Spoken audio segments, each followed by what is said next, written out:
ஒரு அழகான கதை. ஆசையே துன்பத்திற்கு காரணம். சரிங்களா? ஒரு கல்லுடைக்கிற மனுஷன் இருந்தான். அவன் என்ன நினைக்கிறான், ஆனா அந்த கல்லுடைக்கிற வேலை பார்த்தீங்கன்னா, ரொம்ப கஷ்டமான வேலை தானே! அவன் நினைக்கிறான். கூலி ரொம்ப கம்மியா இருக்கு. ஆனா வேலை அதிகமா இருக்கு. நம்மளோட உடல் சோர்வு அதிகமாகுது அப்படின்னு யோசிக்கிறான். அப்போ ஒரு நாள் கடவுள்ட்ட வேண்டுறான், "சுவாமி, இந்த உலகத்தில படைச்சவங்க எல்லாரும் நிம்மதியா இருக்கிறாங்க, சந்தோஷமா இருக்கிறாங்க. நான் ஏதாவது பாவம் செஞ்சேன்னா, நான் கேட்கறதெல்லாம் குடுக்கலாம்ல. ஏன் நீங்க குடுக்க மாட்டேங்கிறீங்க? எனக்கு வந்து ஆசை தான். சரியா? என்ன பண்ணணும்? நான் வந்து பட்டு மெத்தையில தூங்கணும். நல்ல ஒரு சிலு சிலுன்னு ஏசி இருக்கும்ல, அந்த மாரி சிலு சிலு காத்துல வந்து சில்லுன்னு ரொம்ப சந்தோஷமா இருக்கணும். நல்ல பலவிதமான உணவுகளோட சாப்பிட்டு நிம்மதியா தூங்கணும்னு ஆசைப்படுறான். சரியா? அப்போ ஒரு நாளு இப்படியே அவனோட சிந்தனை முழுக்க என்ன பண்ணுது, விஷயங்கள்ல ஆசைகளோட போயிட்டே இருக்கு. ஓகேவா? அப்போ வந்து அவன் தெய்வத்திட்ட கேட்டு கெஞ்சி குதறி அலறான். "எனக்கு வேணும் சுவாமி. எனக்கு ஆசீர்வாதம் பண்ணுங்கன்னு" சொல்லி கேட்குறான். சரியா? நான் இத இப்ப என்ன பண்ணலாம் அப்படின்னு சொல்லி கேட்கும்போது, ஒரு நாள் என்ன பண்ணுது, தெய்வம் அவன் முன்னாடி தோன்றுது. நம்மலாம் வரம் கேட்போம்ல. தெய்வம் உங்க முன்னாடி வந்து கேட்டா என்ன கேட்பீங்க? அது மாரி. அவன் அந்த மாரி கேட்குறான். அப்போ பெரிய பணக்காரன் ஆயிட்டான் இப்ப அவன். பட்டு மெத்தையில படுத்து நல்லா தூங்கிட்டு இருக்கான்.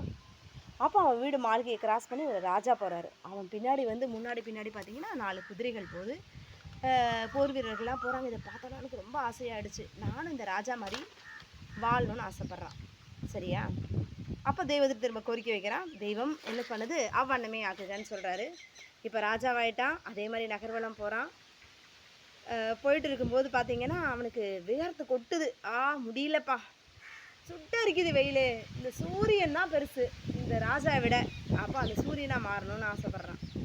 அப்போ என்ன பண்றான், திரும்பவும் தெய்வத்திட்ட கேட்குறான். தெய்வமே, இந்த ராஜா பதவி எனக்கு வேண்டாம். அதுக்கு பதிலா என்ன பண்ணுங்க, சுட்டெரிக்கும் சூரியனா கொடுங்கன்னு.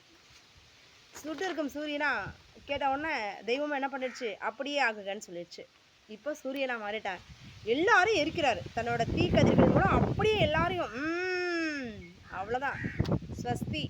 எல்லாரையும் சூரிய கதிர்களா பரவி அந்த தணல்ல எரியிறாங்க. அப்போ கூட ஆசை தீரலங்க. அப்போ மேகங்களா வருது. பூமிக்கும் அந்த மேகங்களுக்கும் நடுவுல வந்து கிளவுட்ஸ் எல்லாம் வந்ததுன்னா என்ன பண்ணும்? மறைக்கும்ல. சில மக்களை வந்து பாதிப்புக்குள்ளாக்க முடியல. அப்போ யோசிக்கிறான். இதெல்லாம் வந்து வேலை செய்ய முடியல. எனக்கு என்ன பண்ணுங்க?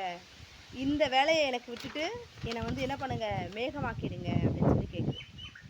மேகமாக்கணும்னு சொன்ன உடனே இவனுக்கு சந்தோஷம் ஆயிடுச்சு. தெய்வம் என்ன பண்ணுது? சரி, உன்னை மேகமாவே மாற்றிடுறேன். சூரிய கதிரிலேருந்து மேகமாக மாற்றிடுது. இப்போ மேகமானவனா என்ன பண்ணான், நல்ல மழை பெய்கிறான். எல்லாரையும் ஆசை தீர கஷ்டப்படுத்துகிறான். எல்லா வீடு வாசல் காடு செடி மரம் எல்லா இடத்தையும் அடிக்குது. ஓகே, முடிஞ்சிச்சு. கடல் வழி பாதை எல்லாத்தையும் அடிக்கிறான். ரொம்ப சந்தோஷம் அவனுக்கு. அப்போ ஒரு பெரிய பாறையை பார்க்குறான். அந்த பாறையை மட்டும் அசைக்கவே முடியல. பார்க்குறான், எவ்வளோ வெள்ளத்தை கொடுத்து பார்க்குறான். அந்த பாறை மட்டும் அசைக்கவே முடியல. என்னடா இது, இந்த பாறையை மட்டும் நம்மளால் அசைக்கவே முடியலையே, இந்த பாறை ஏன் இப்படி இருக்குது, இந்த பாறையை நம்ம எப்படியாவது அசைச்சே தீரணும், என்ன செய்யலாம் அப்படின்னு யோசிக்கிறான். அப்படி அவன் யோசிக்கும் போது என்ன ஆயிருக்குன்னு யோசிச்சு பாருங்களேன். அந்த பாறையை அவன் அசைக்க முயற்சி செஞ்சான்ல, அப்போ அந்த பாறை என்ன பண்ணுச்சான், அப்படியே வந்து அசையவே இல்லை. இப்போ யோசிச்சான், சரி நம்ம இந்த பாறையை அசைக்க முடியல. அப்போ அந்த சுவாமிகிட்ட கேட்குறான், சுவாமி எனக்கு திரும்ப ஒரு வரம் கொடுங்க, எப்படியாவது என்ன பண்ணும், இந்த பாறையை நான் மாற்றுவீங்கன்னு கேட்குறான். அதே மாதிரி நீ பாறையாய் மாறுவாயின்னு வரம் கொடுத்துட்றாங்க. ஸோ பாறையாக மாறுறாரு. இப்போ மாறும்போது என்ன ஆகுது தெரியுங்களா, இந்த பாறையாக மாறும் பொழுது என்ன நடந்துச்சுன்னா,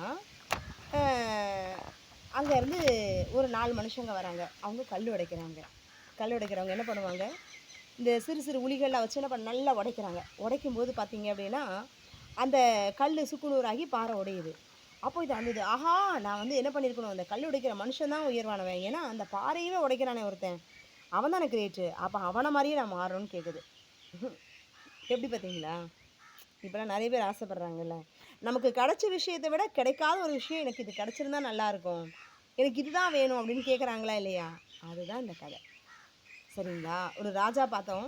ராஜாவோட மறுபடி பார்க்குறோம். நானும் ராஜாவாகணும். அந்த மகுடத்துக்கு இருக்கக்கூடிய வேதனைகள் என்னென்ன, அவருடைய கடமைகள் என்னென்ன, அவருடைய செயல்பாடுகள் என்னென்ன, அவருடைய நன்மை தீமைன்னு எல்லாத்தையும் அலசி பார்க்குறோமா?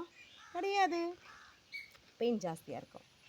இக்கரைக்கு அக்கறை பச்சையாக தாங்க தெரியும். ஆனால் அந்த கரைக்கு போனால் தான் இங்கே உள்ளது அங்கே பச்சையாக தெரியும். தூரமாக இருந்து பார்க்கும்போது எல்லாமே பசுமையாக இருக்கும், நல்லதாக தான் இருக்கும். சரிங்களா? இந்த உலகத்தில் நிம்மதி, அதாவது ஆசைப்படுறது எல்லாம் கிடைச்சா நம்ம சந்தோஷமாயிடுவான். நமக்கு கிடைச்சதை வச்சு சந்தோஷமாக வாழ்ந்தோன்னா நம்மளோட வாழ்க்கை ரொம்ப சிறப்பாக இருக்கும். உண்மை தானே? இன்றைக்கி சொன்ன கருத்தை பிடிச்சிருந்தது, கதையோடு பிடிச்சிருந்தது அப்படின்னா லைக் பண்ணுங்கள், ஷேர் பண்ணுங்கள், கமெண்ட் பண்ணுங்கள் அண்ட் சப்ஸ்கிரைப் பண்ணுங்கள். ஆசைப்படுவீங்களா? ஆசை நமக்குள்ளே இருக்கணும். அந்த கட்டுப்பாட்டுக்குள்ளே நம்ம போயிட்டோன்னா, மற்றவங்கள நம்ம ஆசைகளை அழிக்கிற மாதிரி ஆயிடுச்சுன்னா நம்ம என்ன பண்ணுவோம்? சில பலவிதமான துன்பங்களுக்கு நாம் உட்படணும். தேவையில்லை தானே? சரியா? ஸோ இன்றைக்கி சொன்ன கருத்து பிடிச்சிருந்ததுன்னா